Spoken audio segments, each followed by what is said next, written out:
अब हम डिस्कस करेंगे सीएसएस के सिलेक्टर्स को, लेकिन वो होंगे बेसिक सिलेक्टर्स। एडवांस सिलेक्टर्स जो हैं वो हम बाद में देखेंगे, क्योंकि सिलेक्टर्स बेशुमार हैं। तो हम जो बेसिक हैं और ज़्यादा यूज़ होने वाले हैं उनको डिस्कस करेंगे इस लेक्चर के अंदर। मैंने अपने कोड एडिटर के अंदर पहले से एक स्ट्रक्चर एचटीएमएल का डिज़ाइन करके दिया है। मैं बस आपको बताता हूँ कि मैंने एक h1 का टैग लगाया है, फिर उसके p का टैग लगाया है, उसके अंदर कुछ डाटा लिखा है, फिर div लगाए हैं और कुछ लिंक लगाए हैं 2, फिर div है, फिर h3 का एक टैग लगाया हुआ है, फिर एक लिस्ट आइटम बनाई है और एक फुटर बनाया हुआ है। इसका मैं आपको विजुअल दिखाया था ब्राउज़र के अंदर।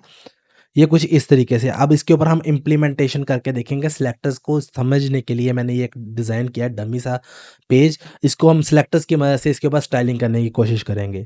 तो सबसे पहले हम डिस्कस करेंगे एलिमेंट सिलेक्टर, जो कि मैं पहले भी आपको बता चुका हूँ। इसको मैं फिर से रिपीट कर देता हूँ। ये है हमारा एलिमेंट, ये है हमारा एलिमेंट, ये यूएल एलिमेंट है h3। अगर मैं बाय नेम किसी को पकड़ता हूँ, लेट्स सपोज मैं कहता हूँ li को पकड़ो, उसके कलर रेड कर दो, इसका मतलब इसको बोलते हैं एलिमेंट सिलेक्टर। हम डिस्कस करेंगे इन सिलेक्टर्स को भी, प्रॉपर्टीज और उनकी वैल्यूज को हम डिस्कस नहीं करेंगे।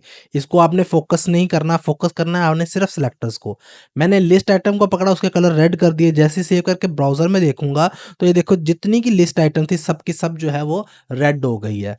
अब इसी तरीके से अगर मैं यहाँ पर लिस्ट आइटम के बजाय यहाँ पर कर देता हूँ पी को और सेव करता हूँ और रिफ्रेश करता हूँ, तो यहाँ पे जितने भी पी के टैग्स हैं उस सबको उसने रेड कर दिया है। तो ये है एलिमेंट सिलेक्टर। बाय नेम अगर आप किसी को सिलेक्ट करते हो तो उसको बोलते हैं एलिमेंट सिलेक्टर। तो पी भी एलिमेंट है, h1 भी एलिमेंट है, उसको उसके नाम से कैप्चर करने को हम एलिमेंट सिलेक्टर बोलते हैं। लेकिन लेट्स सपोज यहाँ पर मेरे पास एक पी ए है और पी और तो कोई नहीं है मेरे पास, एक ही पी है इसमें। तो उसको डिफरेंशिएट कराने के लिए यहाँ पर अगर मैं div लिखता हूँ, सेव करता हूँ, ब्राउजर में देखता हूँ, तो मेरे पास एक ये div है, एक ये div है। दोनों को उसने रेड कर दिया है। लेकिन मैं चाहता हूँ कि एक div जो है वो रेड हो। अब उसमें 2 div है, दोनों को मैं डिफरेंशिएट कैसे करूँ? मैंने यहाँ पे div लिख दिया, अब दोनों का कलर उसने रेड कर दिया, तो मैं चाहता हूँ एक का हो। तो आप उसको क्लास दे सकते हैं या आईडी दे सकते हैं। मैं जैसे आईडी दे देता हूँ इसको, इस div को आईडी देता हूँ स्टार्टिंग में, आईडी देकर इसका नाम लिख देते हैं 1, सेव करते हैं। अभी अगर मैं चेक करूंगा तो अभी भी दोनों को कलर है, लेकिन मैं यहाँ पे सीएसएस में जाने के बाद मैं कहता हूँ div जिसकी आईडी को हम रिप्रेजेंट करते हैं हैश से, ठीक है, जिसकी आईडी 1 हो, ठीक है। सेव करके ब्राउजर में देखते हैं तो जिसकी आईडी 1 थी उसका उसने कलर रेड कर दिया, दूसरे को उसने कैप्चर नहीं किया।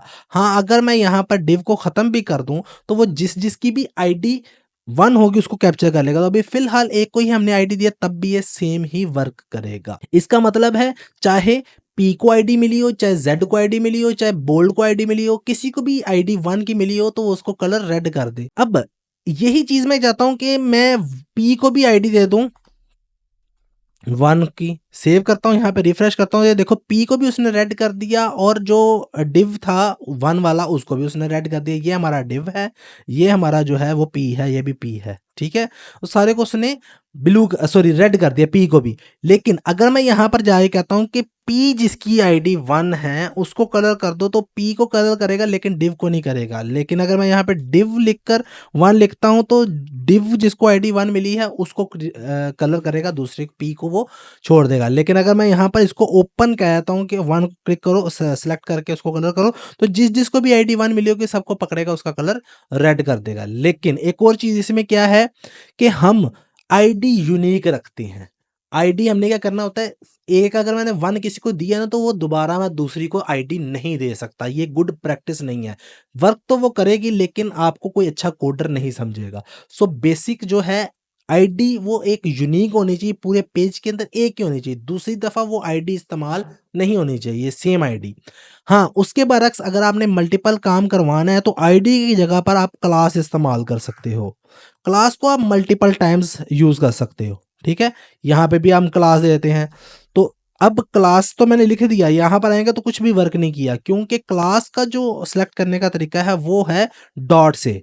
इसको हम रिप्रेजेंट करते हैं क्लास को डॉट से, ठीक है। तो डॉट 1 से वो उसको कैच कर लेगा।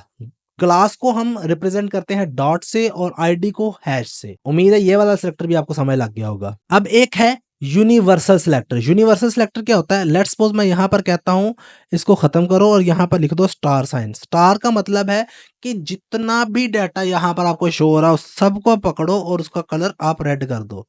मैं आपको ब्राउज़र में करके दिखाता हूँ, देखो उसने जितने भी टैग्स थे सबको पकड़ा और उसका कलर रेड कर दिया।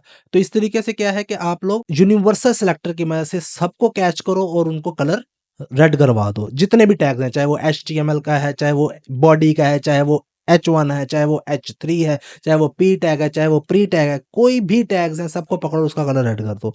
तो ये है यूनिवर्सल सिलेक्टर, इसको बोलते हैं। अब आती है बारी ग्रुपिंग सिलेक्टर की। लेट्स सपोज मैं यहाँ पर इसको अरेज कर देता हूँ।